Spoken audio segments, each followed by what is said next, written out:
তুলসীগঙ্গা নদী, যে নদীর খরস্রোতা পানির ধারা একসময় আশেপাশের জমিকে করত উর্বর, জেলেদের জীবিকা নির্বাহ করত সহজ। আজ সেই নদী হারিয়েছে তার রূপ। নওগাঁ সদর উপজেলার তিলকপুর ইউনিয়ন থেকে রানীনগর উপজেলার ত্রিমোহনী পর্যন্ত প্রায় 18 কিলোমিটার দীর্ঘ এই নদী দখল আর দূষণে এখন মৃতপ্রায়।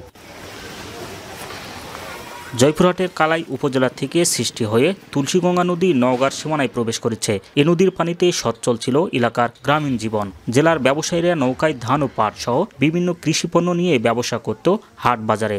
গত 3 বছর আগে নদীটি খনন করা হলেও আসছে না কোনো কাজে, জমছে কচুরিপানার স্তূপ।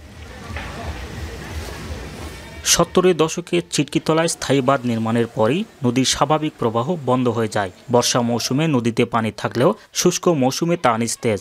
দুর্গন্ধযুক্ত পানিতে বাড়ছে মশামাছির উপদ্রব। সেই বাঁধ সরিয়ে স্লুইস গেট নির্মাণের দাবি জানিয়েছেন স্থানীয়রা। তাদের মতে এতে ছোট যমুনার সাথে সংযোগ স্থাপন হলে বর্ষায় পানি প্রবাহ বজায় থাকবে।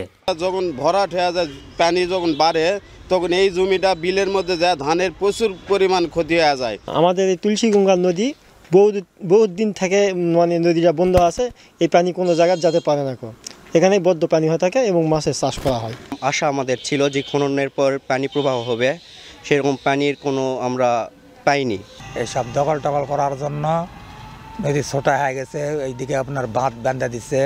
মোহনা যেখানে, সেখানে দেখা যাচ্ছে যে ড্রেনের মতো হয়ে গেছে একদম, যার ফলে নদীতে কোনো প্রবাহ থাকে না পানির। অবৈধ স্থাপনা নির্মাণ, পাশাপাশি ময়লা আবর্জনা স্তূপ সমস্ত নদীতে ফেলা।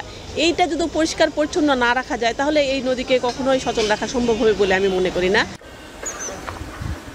এই নদী নিয়ে পানি উন্নয়ন বোর্ডের নির্বাহী প্রকৌশলী জানান, ইতোমধ্যে ছোট যমুনার সাথে তুলসীগঙ্গার সংযোগ স্থাপন ও রেগুলেটর নির্মাণের প্রস্তাব পাঠানো হয়েছে। বরাদ্দ পেলেই শুরু হবে কাজ।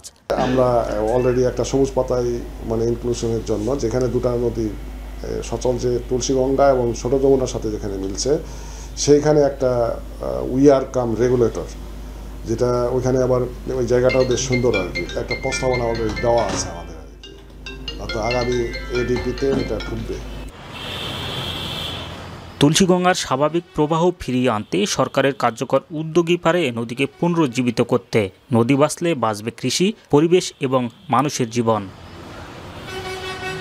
আব্বাস আলী, এখন নওগাঁ।